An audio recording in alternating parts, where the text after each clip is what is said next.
Hey, baseball way lifers, how are you all doing? This video is going to be a little opinion on Darvish and where he stands in the baseball world today. As we all know, he's now a San Diego Padre, and I'm sure he, along with Blake Snell, are welcome additions to the Padres staff as they're looking to compete head to head with the Dodgers this year for supremacy in the NL West. And I'm interested to see what Yu's going to bring to the table. He had a fantastic 2020, uh, dominated, and he basically turned into the pitcher everyone thought he could be last year when he came to America in 2012. Uh, but we shall see. But I think it's going to be fun watching you pitch this year, without a doubt. Now, Yu's been a sensation ever since he was a youngster. Like, he was even recruited by the Atlanta Braves and the Anaheim Angels while in junior high school. So even scouts back then knew he had this stuff to be something special. And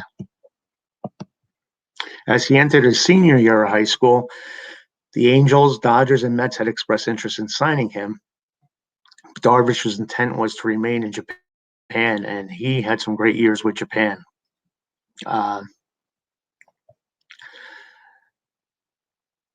But I guess he saw greener pastures ahead, because in 2011 he signed a contract with the Ham Fighters, and it paid him more than $6 million a year, and he was the highest paid player in Japan at the time. But I think you and all the financial backers behind him realized there was more money in the promised land of America, and that's where he wanted to go, I guess, to make the big money and make a name for himself in baseball. So prior to the 2012 season, Darvish was posted to Major League Baseball, and then Major League Baseball teams had until December 11th to submit a blind posting bid, and the Ham Fighters had until the 20th of the month to announce whether the highest bid would be accepted. So I remember this as being so highly anticipated. Like, where was you going to go?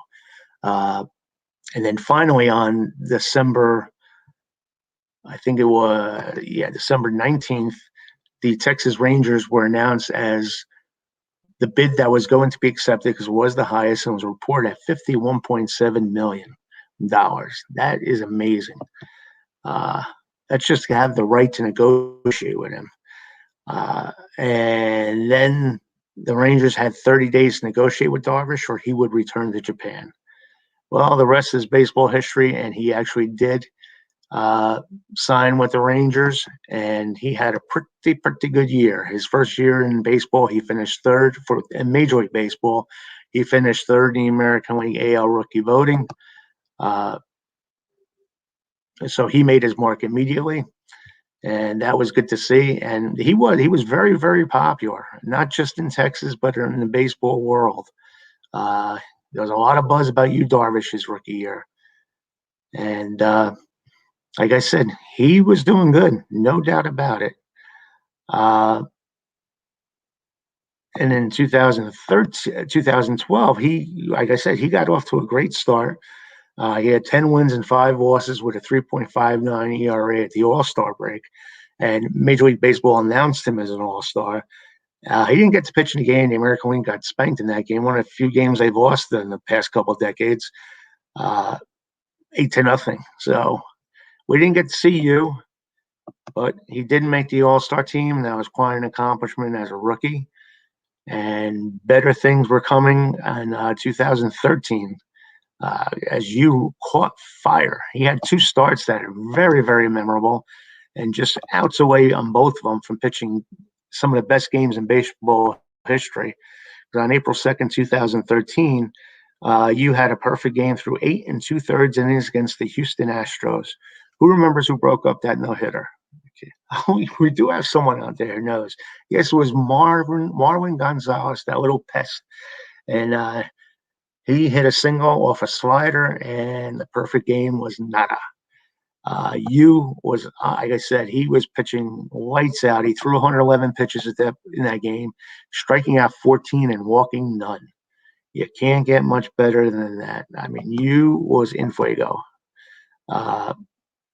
And then on August 12th, that very same year, he had a no-hitter through 7 1/3 innings against the Astros.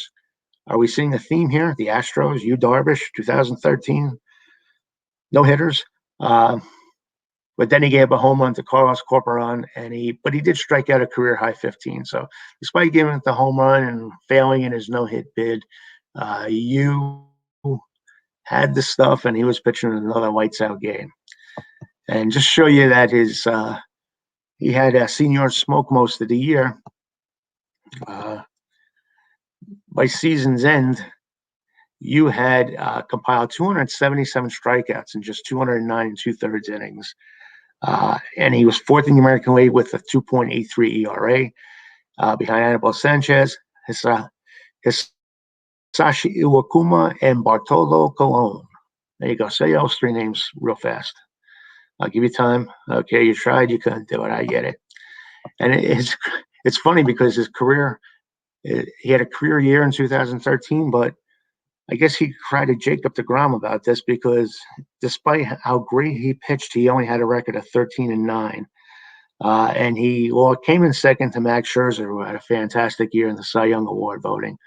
So he was recognized for his great performance. The other years with Texas after that weren't held as high as far as success rate is concerned as the first two. And then in 2017, the Rangers traded Darvish to the Dodgers for prospects Willie Calhoun, AJ Alexei, and Brendan Davis. Darvish was 4-3 with a 3.44 ERA in his 9 starts for the Dodgers. So the Dodgers kind of got what they wanted at that point from him. Overall, his 2017 record was 10-12 over 31 starts. He had 209 strikeouts, 12 wild pitches, which was 7th in the major leagues, and a 3.86 ERA. Not too bad. But the World Series is what people always remember about you in 2017, and not necessarily for a good reason. He failed to get out a second inning in either of his 2 starts against the Astros. He lost both games, including Game 7, and allowed 9 runs in less than 4 innings in those performances, and he didn't even strike out a batter. Not sure what happened, and those were in the annals of baseball, those were the 2 shortest starts of his career. They were the 2 shortest starts of his career, and Darvish became the first starting pitcher since Art Ditmar in 1960 to have 2 starts of less than 2 innings in the World Series. So, but then there may have been something to this because more than a month later, the Astros, a Sports Illustrated article revealed that the Astros had figured out how Darvish was tipping his pitchers.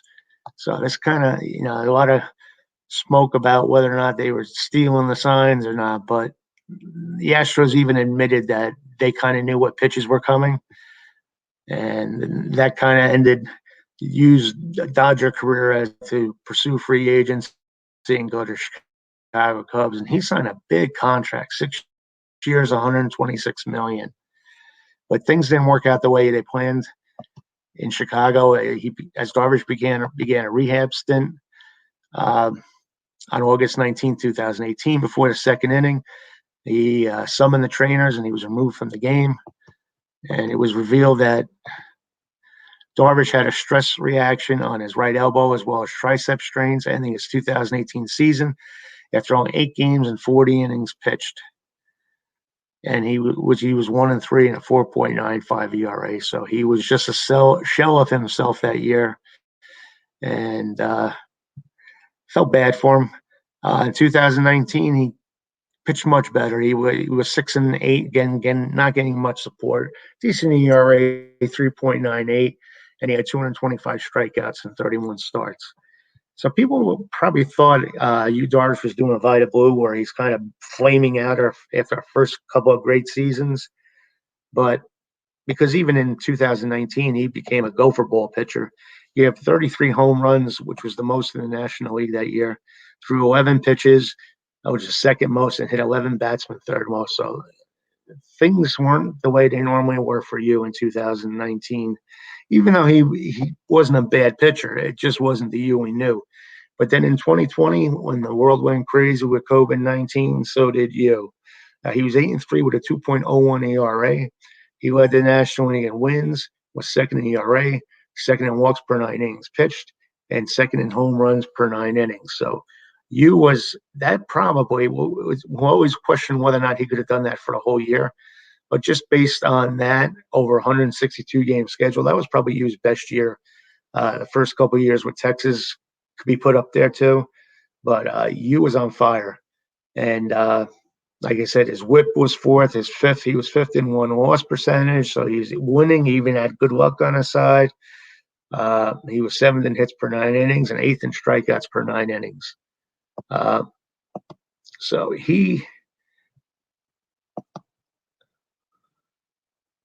did very, very well. But then it looks like I don't know what the Cubs are doing. Are they retooling? Are they rebuilding? But Yu is one of the guys they decided to part ways with. Maybe they want to sell high. They don't think Yu can do it again in 2021. I don't know. But they did get rid of him. Cubs got Zach Davies and a few other players back in return. The good thing is Victor Caratini, who is Yu's personal catcher, and when he pitches, you can see the big difference in how Yu produces as opposed when he's not his personal catcher. He was traded along with Yu to San Diego. So hopefully that's a perfect fit. Yeah, San Diego sure is hoping. I mean, a lot of eyeballs on San Diego this year, and this could be Yu's moment to shine. And again, coming to prominence as one of the great pitchers in the game today.